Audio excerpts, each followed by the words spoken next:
Vous les avez sûrement déjà croisés. Depuis le Covid, ils sont de plus en plus nombreux, avec l'explosion du nombre d'endroits où ils se développent. On les reconnaît à leurs vêtements techniques qu'ils utilisent pour se déplacer en vélib, leurs chaussons puants accrochés à leur sac et les traces de magnésie sur leurs vêtements. Je parle bien évidemment des grimpeurs parisiens. En effet, depuis 2021, l'escalade connaît un énorme succès. On compte une quinzaine de salles de grimpe ayant ouvert en région parisienne depuis. De climbing loft. En effet, ces endroits sont présentés comme étant des espaces de vie dans lesquels nous pouvons télétravailler, se prélasser dans le sauna ou encore boire des pintes d'IPA. Mais face à ces salles toutes confort, on pourrait se demander où est passé le côté marginal et aventureux de la pratique. Je voulais donc savoir si l'escalade telle qu'elle avait disparu pour laisser place à un business. Pour ce faire, je suis allé interviewer Émile Potsou, le directeur de la toute nouvelle salle d'escalade Arcos Strasbourg-Saint-Denis.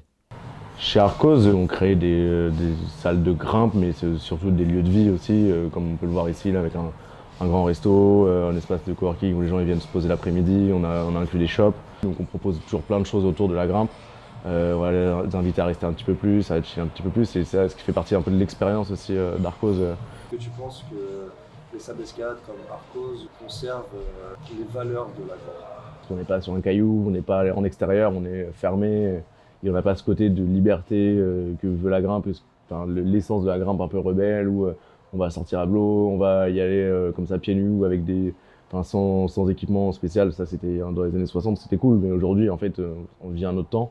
Et on propose justement de pouvoir faire l'escalade à des gens qui habitent dans des milieux urbains. Voilà, l'idée c'est pas de remplacer la falaise, c'est justement de pouvoir proposer à des gens de faire leur sport en centre-ville et de pouvoir kiffer la grimpe.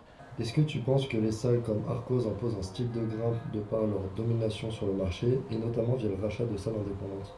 C'est un côté business en fait où on arrive, il y a un marché, il y a des parts.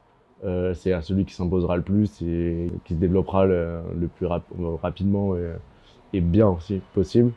Et après, toutes ces questions-là de rachat, d'aller plus loin, ça c'est, moi je gère pas du tout ça, mais peut-être qu'on veut imposer une grimpe, mais je pense pas. Je pense que c'est vraiment une question de business et pas d'imposer une grimpe par cause, même si on le fait en ouvrant plusieurs salles. Et racheter des petits groupes, ça fait partie du jeu, quoi.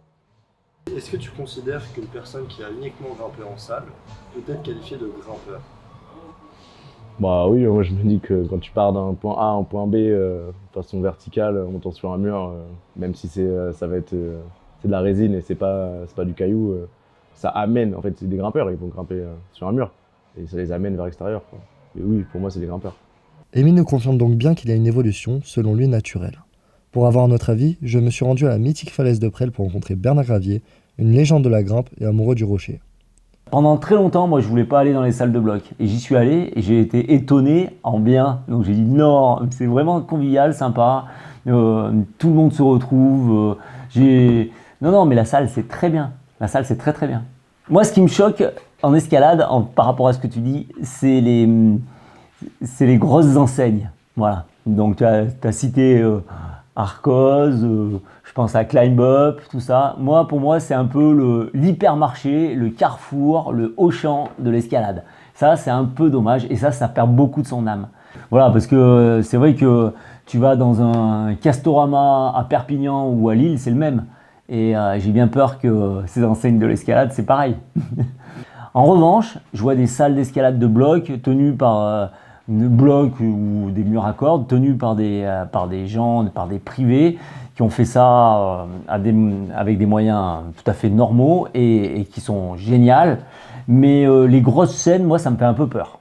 Voilà. On a la chance en France d'avoir des sites exceptionnels. C'est des sites qui sont enviés dans le monde entier. Donc, on a une variété de sites vraiment exceptionnels. Je dis aux grimpeurs de salle d'être curieux et d'aller voir à l'extérieur. Parce qu'il y a vraiment de très très belles choses à faire. Et en France, on est vraiment gâtés. On a une chance énorme. Énorme. En conclusion, les salles de grimpe ne sont pas un danger pour l'escalade et ses valeurs. Au contraire, elles permettent de diversifier la pratique tout en la popularisant. En revanche, les grandes enseignes imposent au profit d'un business une identité faisant perdre à l'escalade sa diversité tant chérie qu'il faut favoriser en soutenant les salles indépendantes et en découvrant les joies de l'escalade sur rocher.